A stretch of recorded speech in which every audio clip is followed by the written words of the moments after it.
Hi, my name is Nathan, and welcome to the Daily Word.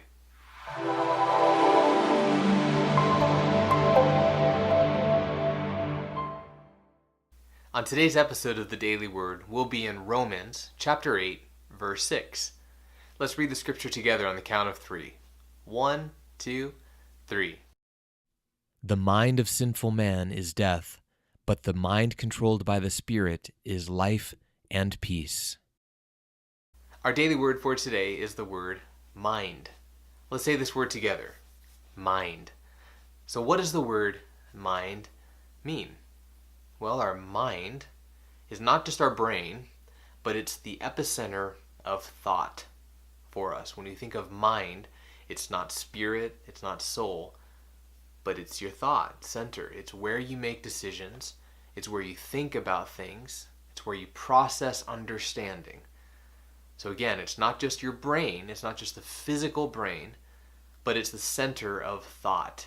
It's where you think about things and process how to understand or how to make sense of certain things. So your mind, in so many ways, is such a central part of our existence. It's where we really express our being human. So our mind is the thought center or the understanding center of who we are. That's our mind. So, now that we have a basic understanding of the word mind, where we think, the center of all of our thought, let's put it back into the scripture. So what we have here is we have Paul making a distinction, saying a mind controlled by sin and a mind controlled by the Spirit. And that Spirit is the Spirit of Jesus. So the mind controlled by sin, he says, leads to death. But he says the mind controlled by the Spirit leads to peace or life. It's a distinction that is a clear separation. When your mind, like we said, the thought center or where your thoughts originate and where they're processed, if that is controlled by the sinful nature, let's think of what that means. It means that your thoughts are selfish, they're self-serving. It means that your thoughts seek your good over others. It seeks things that maybe are corrupt. It seeks things that maybe are perverse, things that are negative, things that are things that do not glorify other people, but they glorify yourself. And if that's how you think, if that's kind of the thought center, if that's what processes all your thoughts, that's not conducive to relationships because you won't be serving the other person, you'll be serving yourself. It's not conducive to humanity or society because you are an individual entity that just wants to serve yourself. If you think it's good, then you will do it. The thought isn't, is it good for everyone else? It might have the veil or kind of the superficial presentation of wanting to love other people, but in your mind, you want to be happy. You want to make sure that you are taken care of. You want to make sure that you are elevated.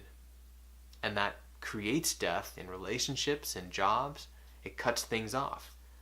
On the other side, the mind controlled by the Spirit results in life and peace. So if all of your thoughts are filtered through the gospel and the Spirit of Jesus, where you seek peace, you seek unity, you seek love, you seek humility, you seek sacrifice, just think of the contrast of how that would affect your relationships, how that would affect your life and the people around you. You wouldn't be dividing, but you would be uniting. You would be looking to find bridges of communication. You'd be looking to find areas where you're serving other people. You'd be looking to share the love that you've received from Jesus to other people. So you can see there's such a contrast between a mind controlled by sin and a mind controlled by the Spirit of Jesus. His holiness is not our holiness. His holiness is His, and our sinfulness is ours. And if we commit our mind to the sinful nature, we will see over time things being cut off and us lacking peace in our mind and in our heart.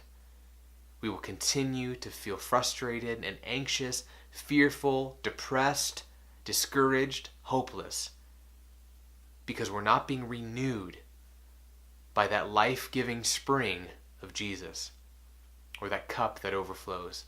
But with the mind controlled by the Spirit, we are being renewed by that stream, refreshed, fed by the daily bread of Jesus, so that we have enough to seek peace, to seek love, to seek reconciliation, to seek freedom, to seek to serve those around us.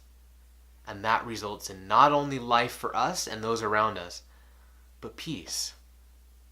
It's the more difficult road because it causes you to deny yourself.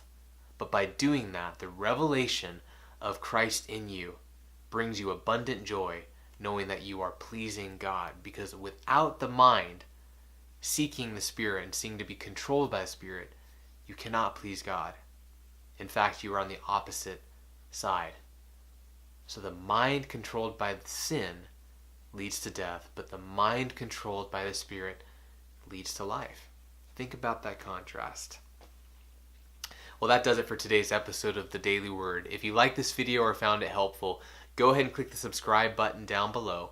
But go ahead and try to think of some ways you could use this word in a sentence. What do you think about what's on your mind?